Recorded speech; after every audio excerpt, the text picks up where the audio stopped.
یکم محرم الحرام امیر المومنین خلیفۃ المسلمین جانشین مصطفیٰ جبل استقامت اور رسول اللہ کے دین کا بہت بڑا سپاہی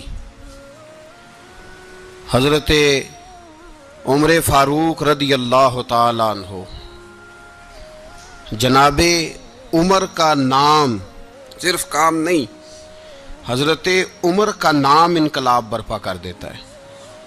حضرت عمر کا نام کفر کے ایوانوں میں جبر، ظلم، شرک کی وادیوں میں جب حضرت عمر کا نام بھی لیا جائے تو بے ایمان کانپنا شروع ہو جاتے۔ حضرت عمر فاروق رضی اللہ تعالی عنہ، حضرت عمر معمولی شخص نہیں، معمولی آدمی نہیں۔ کچھ لوگ صدیوں کے بعد پیدا ہوتے ہیں اور کچھ لوگ ایسے ہوتے ہیں جو ایک ہی بار پیدا ہوتے ہیں، ان جیسا دوسرا پیدا ہوتا ہی نہیں، دوسرا ان طرح کا پیدا ہوتا ہی۔ حضرت عمر رضی اللہ تعالیٰ عنہ جیسی شخصیات پیدا ہی نہیں ہوتی دوبارہ۔ سارے صحابہ در رسالت مآب پہ خود آئے۔ یہ وہ عظیم شخص ہے جسے اللہ کے محبوب نے اللہ سے مانگ کے لیا ہے، کہا اے اللہ یہ مجھے دے دے، اللہ سے مانگ کے لیا ہے۔ اس لیے صوفیاء کہتے ہیں کچھ مرید ہوتے ہیں، کچھ مراد ہوتے ہیں، کچھ مرید ہوتے ہیں، کچھ مراد ہوتے ہیں۔ مرید وہ ہوتا ہے جو چل کے آتا ہے، آ کے مرید ہوتا ہے۔ مراد وہ ہوتا ہے جسے کہا جاتا ہے کہ یہ کبھی میرا بن جائے نا، یہ کبھی آ جائے نا، میرا بن جائے، اس کو مراد کہتے ہیں۔ حضرت عمر مصطفیٰ کریم کی مراد ہیں، حضور کی مراد ہے۔ اللہم اعز الاسلام بے اسلام عمر ابن خطاب، اے اللہ اسلام کو عزت دے دے، میرے عمر کو کلمہ پڑھنے کی توفیق عطا فرما دے۔ اور کیسے دعا مانگی؟ اور یار حضرت عمر کی تو اس فضیلت کا کوئی جواب نہیں دے سکتا، میرے رسول پاک علیہ السلام سب کے لیے ہی دعا مانگتے ہیں نا، حضور کی دعا عام ہے، لیکن مصطفیٰ کریم نے کعبے کا غلاف تھام لیا اور غلاف کعبہ کو حضور نے سینے سے لپٹایا اور سینے سے چمٹا کے کہا اے اللہ میں نے تو کبھی سوال ہی زیادہ نہیں کیے، میں کرنے آیا ہوں، مجھے عمر دے دے، عمر دے دے۔ حضور نے مانگ کے لیا۔ اور پھر جب جس کو حضور مانگے اللہ سے، کہ حضرت عمر رضی اللہ تعالیٰ عنہ کا آج یوم شہادت ہے، میرا تو دل کرتا تھا کہ فجر سے باتیں شروع ہوں اور سارا دن ہی عمر کی باتیں ہوتی رہیں، سارا دن جناب عمر کی باتیں، سارا دن، اس لیے کہ ذکر جناب عمر کا ہوگا پر راضی اللہ کے رسول ہوں گے صلی اللہ، تو جاگ کے بیٹھیں، خوش ہو کے بیٹھیں۔ ہمارے ہاں منایا ہی نہیں جاتا، بابے اللہ کیتا ساؤن بھادروں اسو کتا تے منڈے جنوری فروری، تو اسلامی سال بھی گیا اور وہ تاریخیں بھی ساری گئیں۔ یکم محرم امت مسلمہ کے لیے بہت بڑا دن ہے، بہت بڑا دن، یہ شہادت ہے حضرت عمر فاروق کی رضی اللہ تعالی عنہ۔ یہاں چھوٹی چھوٹی باتوں پہ گورنمنٹ چھٹی کرتی پھرتی ہے، چھوٹی چھوٹی باتوں، الیکشن ہو گیا تو چھٹی، فلاں جگہ پہ تھوڑا سا کسی نے خبر دے دی کہ کوئی پریشانی ہے تو چھٹی، فلاں جگہ یہ ہو گیا تو چھٹی، یہاں تک کہ فلاں وزیر صاحب فلاں علاقے میں آئیں گے تو سارے علاقے کو چھٹی۔ اور اب تو اس سے بڑا حال ہونے لگا ہے، اگر جن لوگوں کی سندھ میں حکومت ہے ان کے لیڈر کا دن آیا تو اس دن چھٹی، اور جن کی پنجاب میں حکومت ہے ان کا دن آیا تو چھٹی۔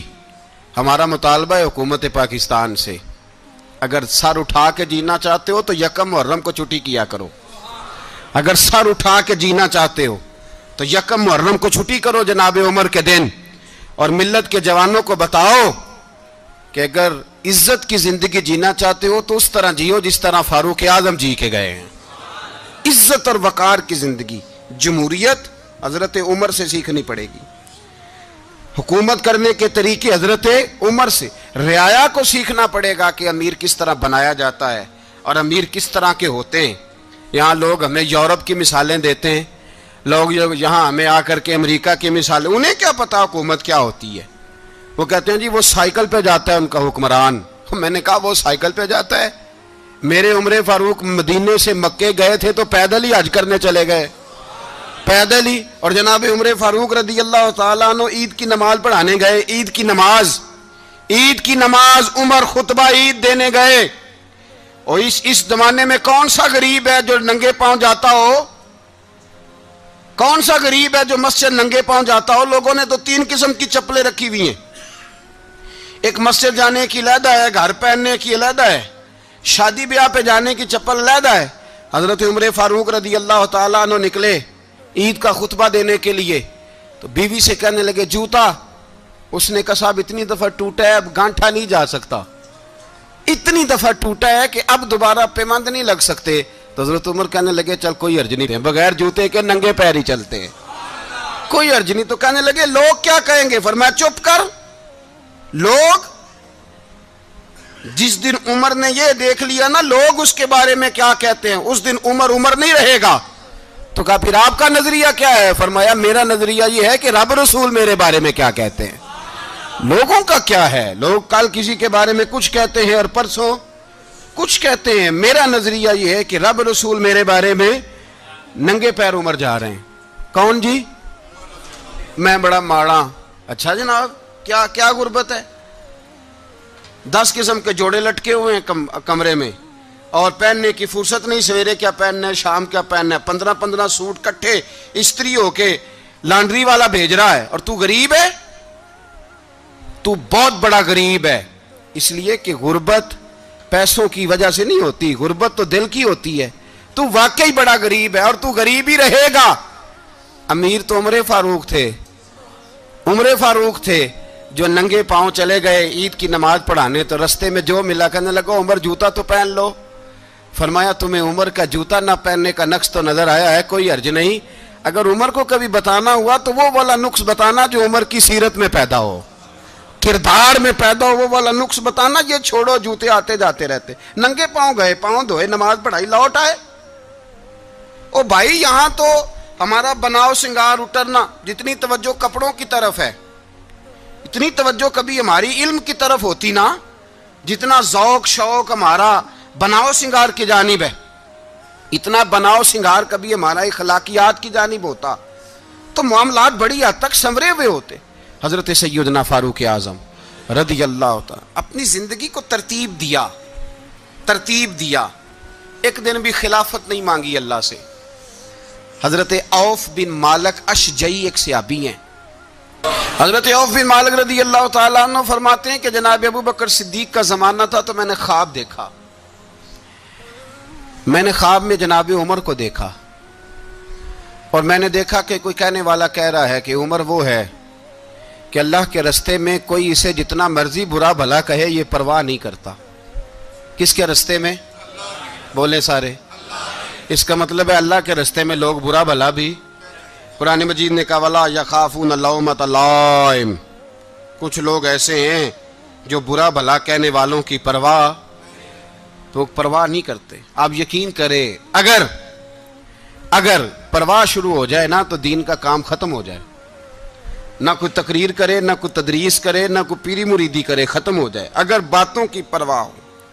لیکن وہ پرواہ، حضرت عوف بن مالک اشجعی کہتے ہیں میں نے خواب میں دیکھا کہ عمر وہ ہے جو کسی کی پرواہ، اور دوسری بات میں نے یہ دیکھی کہ عمر خلیفہ بنے گا، اور تیسری بات میں نے خواب میں یہ دیکھی کہ عمر شہید بھی کیا جائے گا، عمر شہید بھی ہوگا۔ یہ میں نے 3 باتیں خواب میں دیکھی۔ فرماتے ہیں میں نے آ کے خواب حضرت ابو بکر صدیق کو سنائی، وہ خلیفہ تھے، وہ کہنے لگے ٹھہر جا میں عمر کو بلاتا ہوں، اس کے سامنے دوبارہ سنانا، اس کے سامنے۔ فرماتے ہیں میں نے بلایا حضرت عمر فاروق کو، آ کے بیٹھے، خواب شروع ہوا، کہا ایک بات تو میں نے یہ دیکھی کہ آپ ملامت کرنے والے کی پرواہ نہیں کرتے، دوسرا آپ خلیفہ بنے گے۔ جناب عمر کہنے لگے چپ کر، ابو بکر کے سامنے ہی کہہ رہا ہے، چپ کر، خلیفہ کے سامنے ہی کہہ رہا ہے۔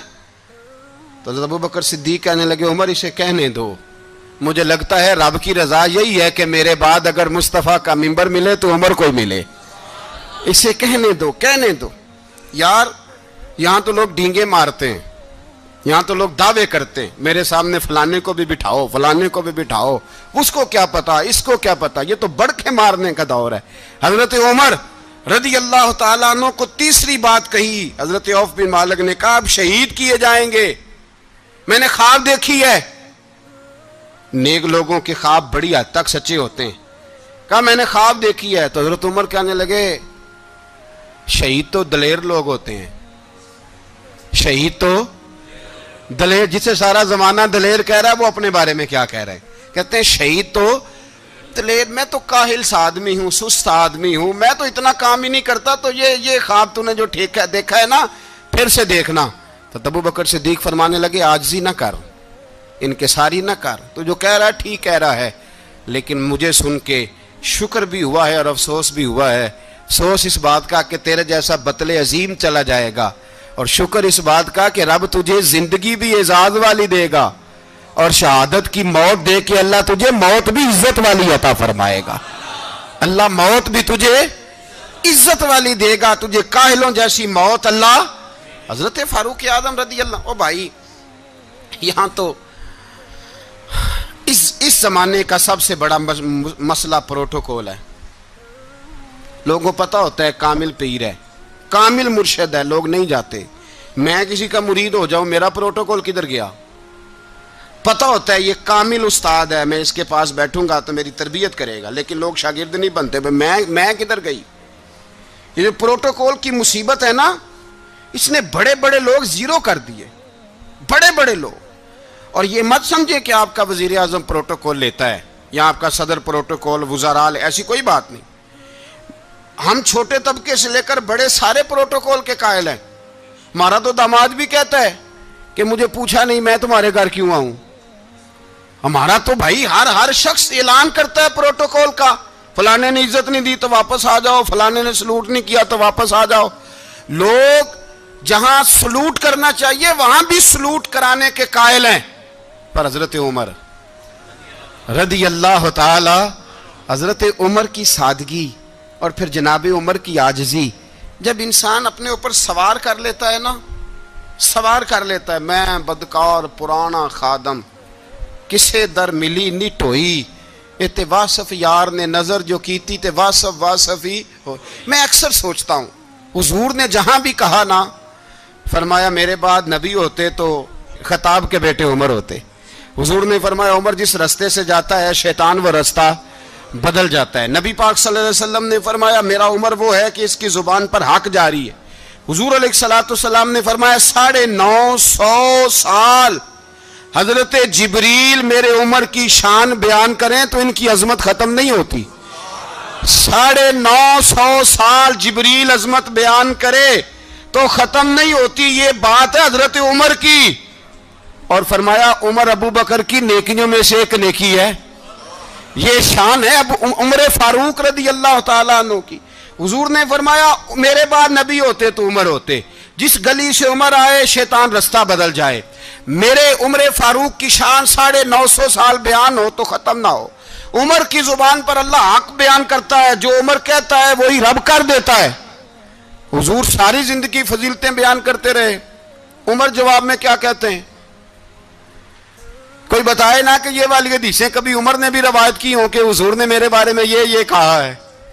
یہ روایتیں وہ روایت نہیں کرتے، ان سے جب لوگ کہتے عمر تیری بڑی بات ہے تو عمر رو پڑتے، کہتے میں تو اونٹ چرانے والے باپ کا بیٹا ہوں، میں تو اونٹ چرانے والے باپ کا بیٹا، اونٹ چرا۔ اس سے آگے عمر گئے ہی نہیں ساری زندگی، اس سے آگے لفظ ہی نہیں ادا کی۔ اور میں تو بھائی اونٹ چرانے والا، میرا باپ تو اونٹ چرایا کرتا تھا، 10 اونٹ تھے، میری ڈیوٹی ہوتی تھی، سنبھالے نہیں جاتے تھے، ابا ڈنڈوں سے مارتا تھا۔ ساری زندگی عمر حج کرنے گئے، ایک خشک تنا کھجور کا عمر فاروق رضی اللہ تعالیٰ عنہ نے اس کو اپنے کلاوے میں لیا، رونے لگے۔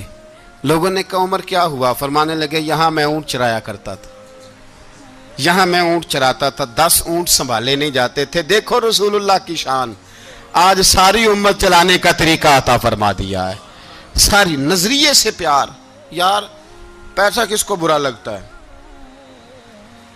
آپ جس آدمی کی 50 کروڑ کی پراپرٹی ہے اس کو پوچھیں سب سے غریب، آپ کو وہی نظر آئے گا۔ وہ کہے گا میں ٹائٹ ہوں، حالات بڑے میں کئی باری پوچھے انہوں نے، میں کہے تو ترجمہ بھی 10 چھڑو کی ہمیں تو سمجھ نہیں آتی، اور ٹائٹ حالات کون سے ہوتے ہیں جی؟ جس آدمی کا کروڑوں میں کاروبار ہے نا، اس کو آپ چھیڑے وہ رونے لگ جائے گا، رونے۔ تو کئی میں نے ایسے دیکھے ہیں کرائے کا مکان ہے، ان سے پوچھے صاحب کیا حال ہے، تو کہتے ہیں جتنی اللہ نے شان والی زندگی ہمیں عطا کی ہے کسی کو نہیں دی ہوئی۔ اس کا مطلب ہے خوشی بھی یہی ہے اور غم بھی یہی، اندر سے خوشی ہے، اندر سے ہی۔ تو نے اگر راضی رہنا ہے تو ادھر سے رہنا ہے، ناراض رہنا ہے تو بس اپنے آپ کو خوش رکھے گا تو ہو جائے گا۔ سارے صحابہ مل کے آئے، کہنے لگے عمر فاروق سے کہنا ہے نبی پاک کے زمانے میں تو ظاہراً غربت تھی، ابو بکر کے دور میں بھی غربت تھی، اب تو بڑا مال ہے، عمر سے سفارش کرو کہ عمر نیا کرتا پہنا کرے۔ ملکوں کے سفیر آتے، عمر وہی پھٹی پرانی چادر اوڑھ کے اور وہی کئی جگہ پہ پیوند لگے سوٹ پہن کے سفیروں کے سامنے بیٹھ جاتا ہے۔ عمر کو مشورہ دو، طے ہو گئی بات۔ سب نے جب مشورہ دے لیا تو سارے کہنے لگے یہ بتاؤ شیر کی مونچھ کو ہاتھ کون لگائے گا؟ کہنا کس نے ہے؟ بندہ بھی تو ڈھونڈو نا۔ نے کہا جناب میرا یہ خیال ہے کہ مولا علی شیر خدا کہیں گے، کیونکہ جس شخص کی عمر کو سب سے زیادہ حیا کرتے دیکھا وہ شیر خدا مولا علی ہے رضی اللہ تعالی علی کہیں گے۔ اس لیے کہ جناب علی تو کئی دفعہ جب گفتگو کرتے تھے تو حضرت عمر چپ کر جاتے تھے اور فرماتے تھے علی نہ ہوتا تو میں ہلاک ہو جاتا۔ تو کہا علی سے کہو۔ جناب علی شیر خدا کو بلایا، کس کام کے لیے جی؟ اللہ اکبر۔ یہ ذرا اپنے اس دور پہ اس بات کو ذرا لاکا جناب ان سے کہیں کہ زیادہ نہیں، ایک کرتا نیا پہن لے، سفیر آتے ہیں وزیر آتے ہیں تو ایک کرتا نیا پہن لے۔ حضرت علی کو بلایا، آپ فرمانے لگے کوئی اور بات ہوتی تو میں کہہ دیتا، یہ والی میں نہیں کہہ سکتا، کوئی اور ہوتی تو میں عمر کو کئی دفعہ کہہ دیتا ہوں، جلال میں بھی تو سن، یہ والی میں نہیں کہہ سکتا، میں تمہیں ایک مشورہ دیتا ہوں۔ کہا وہ کیا؟ کہنے لگے سیدہ عائشہ صدیقہ سے کہو، وہ مومنوں کی ماں ہیں، عمر ٹالے گا نہیں۔ اماں جی سے جا کے کہا اماں جی نیا کرتا عمر سے کہیں پہن لیں، وزیر آتے ہیں بڑے بڑے لوگ تو چلو کوئی حرج نہیں۔ اماں جی نے کہا اچھا کوئی بات نہیں میں بلا لیتی ہوں۔ جناب عائشہ نے پیغام بھیجا، جب خادم نے کہا نا مصطفیٰ کے گھر سے پیغام آیا ہے تو 20 لوگ بیٹھے تھے، عمر کانپتے ہوئے اٹھے، کانپتے دوڑے۔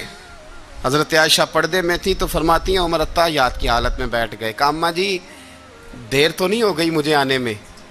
کہا نہیں ٹائم پہ آ گئے ہو، کس لیے بلایا تھا؟ کہا عمر دیکھو غربت کے معاملات اور ہوتے ہیں، جب اللہ آسانی دے تو کوئی چیز استعمال کرنا حرام نہیں ہوتی، اگر حرام ہے تو بتاؤ۔ کہا نہیں اماں جی حلال ہی ہے۔ تو فرمایا پھر اتنے سفیر آتے ہیں مشیر آتے ہیں، اب تو مال غنیمت بڑا آتا ہے، ڈھیر لگ جاتے ہیں مسجد میں، تو چل ایک نیا کرتا تم بھی پہن لیا کرو، اور آپ نیا کرتا پہنو گے تو دھاک بیٹھے گی غیروں پر۔ تو صحابہ کا مشورہ ہے کہ آپ نیا لباس پہنے۔ اماں جی کہتی ہے میں نے حکم دیا تو عمر چپ کر گئے، گردن جھک گئی۔ تھوڑی دیر کے بعد سیدنا عمر فاروق نے سر اٹھایا تو داڑھی پہ آنسو گر رہے تھے، رو پڑے، کہنے لگے پاک محبوب کی پاک بیوی جیسے حکم کرتی ہو میں حاضر ہوں، پر مجھے وہ والا لباس پہنانا جو میرے مصطفیٰ نے پسند فرمایا ہے، اگر یہ رنگ رسول پاک کا ہے تو میں حاضر ہوں، اور اگر نبی پاک کا نہیں تو پھر جیسے آپ حکم کریں۔ جناب عائشہ کہتے ہیں عمر روئے تو میں زیادہ روئی، میرا پلو بھیگ گیا آنسوؤں سے۔ میں نے کہا عمر آپ جائیے۔ عمر یوں نکلے تو جو صحابہ کھڑے تھے وہ کونے میں تھے، سارے آ گئے۔ کہا اماں جی کیا بناؤ؟ فرمایا بھائی تم سب جو باتیں کہتے ہو وہ اپنی جگہ ٹھیک ہیں، پر عمر جو بات کرتا ہے وہ سب سے زیادہ ٹھیک ہے۔ عمر جس پہلو پر بات کرتا ہے وہ